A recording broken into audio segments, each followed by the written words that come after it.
So there I was, a private pilot, happily exploring this planet by air, sharing the stories of my travels here on this YouTube channel, when one day they told me that there was a tumour growing on my brain, and suddenly everything paused. If you watch the video I posted about that, you'll know therefore I had to stop flying, and I was told that I would need brain surgery to have the tumour removed. But I'm very pleased to report that I'm actually back from that surgery, which I had 5 weeks ago as I record this. So let me update you on the brain surgery. I'll tell you what I've been doing since that point, and also what the future looks like for me and my flying. And I will share with you in this video a story of a friend of mine who almost exactly and very spookily predicted this entire thing before it even happened.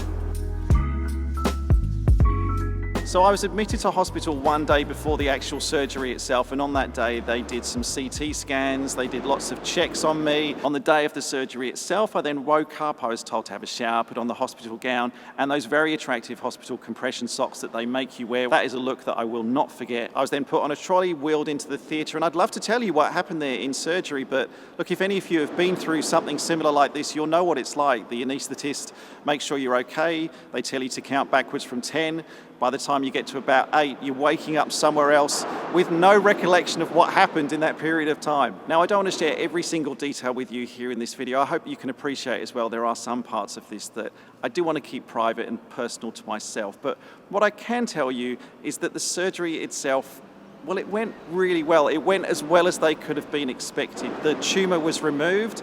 I had another scan done the next day, another CT scan, where they told me that basically everything had gone as well as it could go. And on the scan where I used to see a picture of the tumour from previous scans, now I was looking at a new version of my head which did not have a tumour inside there.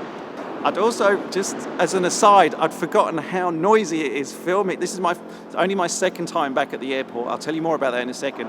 I've forgotten how noisy it is when it's windy and the hangar doors are... Anyway, I'm not complaining, it's very good to be back. The next day I was actually allowed to go to one of the general wards, and that's where I stayed for a few days. During that point, the nurses actually encourage you to get up and walk around. You know, it's good to keep the muscles moving, good to get the blood flowing. So I started doing these laps of the hospital ward, and on one of those laps, I actually discovered a door which I hadn't seen before, which led to a terrace where you could actually go outside the hospital. And one of the things that you want more than anything else when you've been stuck in hospital for a while is fresh air. So I walked through the door out onto the terrace. I found a bench where I could sit down, and I just took in the fresh air and enjoyed what was actually a really nice view over the northern suburbs of Melbourne. But in the distance, I noticed something very familiar, and as I looked closer, I realised that from that viewpoint on the balcony in the hospital, I could actually see the control towers of Melbourne's International Airport. And so I just sat there for a good half an hour, just 2 days after having surgery, watching the planes coming in and watching them take off again from our international airport. And it was at that moment that I felt I was no longer just a patient in a hospital. I was Steph again. I was just regular old me, getting excited, watching planes taking off and landing again. That was a really important moment. That was when I felt normal again.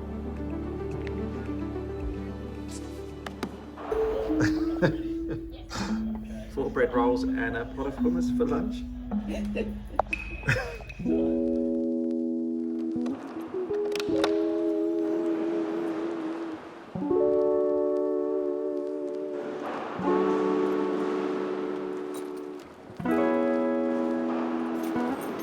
So I left hospital 4 days after I had the brain surgery, and before I went, my neurosurgeon came up to me and he said, now go home and live a boring life. And so that's exactly what I've been doing. I've obviously been resting, sleeping a lot, but I've been watching TV, playing some PlayStation. I've also been reading quite a lot as well. I did a blog post the other day of some of the books that I've been reading. I'll link to those down below as well. And I'm working on my health and fitness. I'm walking every day. I'm exercising as much as I can. Just building my strength up so I'm ready when I do come back, that I'll be a stronger and better version of myself than before, and I'll certainly have less brain tumours than I did last time I flew a plane. I'm in a good place, honestly. I'm in a really good place. But I want to tell you one other thing as well.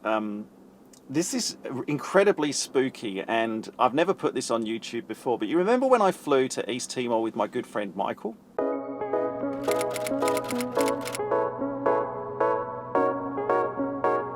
Michael flew a plane around the world and he knew that was something that I wanted to do as well, so he decided we should do this trip to East Timor as practice for me. I was reviewing some of the footage from that trip and I found this clip of us having a conversation which, bearing in mind everything that I've been through the last couple of weeks, yeah, I keep wondering when this will happen for me. How old were you when you did yours, Michael?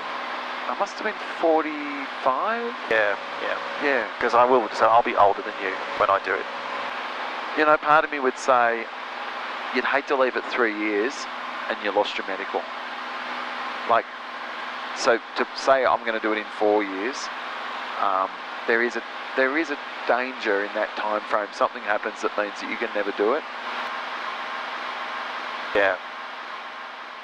Now, I'm not saying I could have done my round the world trip between then and now, but that conversation, and especially watching it back now on the other side of having had this surgery and kind of having been given this second chance in my life, it just really reminds me that nothing in life is permanent. Something that I, at that time, thought was so unlikely to me. I mean, I'm a relatively healthy 40-something-year-old person flying around, running marathons. That conversation we had over the Timor Sea, that was just 17 months ago, before I was on the operating table having a brain tumour removed.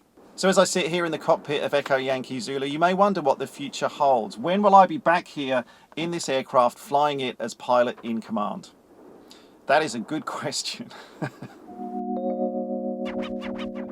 So I will admit this is actually the second time I've been back here to my home airport of Moorabbin since I've had the brain surgery. To be able to see this aircraft for the first time since having that brain operation, that was a big moment for me. Hello, little plane. Are you still flying?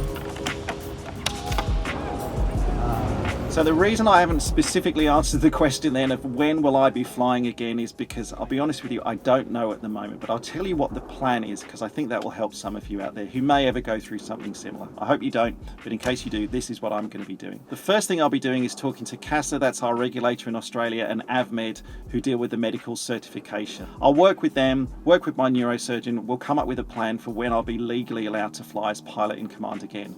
But between now and then, what's really important to me as well is I want to continue to fly. I can't go flying with a mate, even if they are a private pilot themselves. I need someone like a qualified instructor, just like if you were doing a trial instructional flight, for example, where you want to fly the aircraft, but you don't have the legal certifications and ratings to be able to do that. Aviation is such a perishable skill that I don't want to all of a sudden get a letter saying, I've got my medical back, I can go flying again, and realise that I haven't actually operated an aircraft for, as I record this, it's 3 months. I also need to get my instrument proficiency check done as well, because my instrument rating would have lapsed, and get myself to a point where not only do I feel like I've got my skills back to the level that they were at before, but I've also got my confidence in the aircraft back again.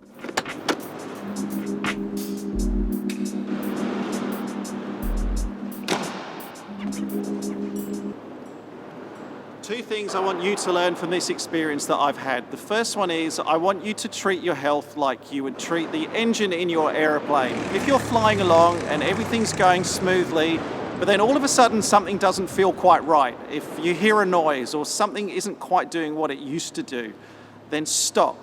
Just like you would in a plane, land somewhere, stop, slow down, and go and see someone who knows more about that than you do. I was very lucky in this situation because I had a few headaches, a few pains here and there. It wasn't anything big, but I saw my GP who recommended I go for an MRI, and in that scan, that's when they found the tumour. Had I left it any longer, you know, maybe my future wouldn't look as bright as it currently does, thankfully, as it currently does right now. The second thing is, if you have dreams and adventures and plans and things you want to do, then don't wait. I can be guilty of pontificating.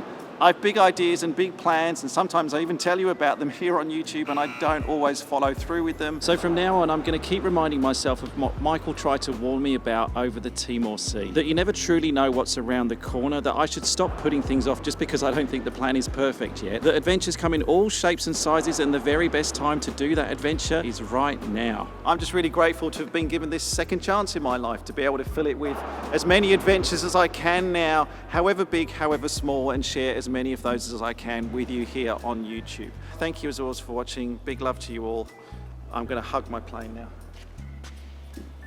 It's good to be back.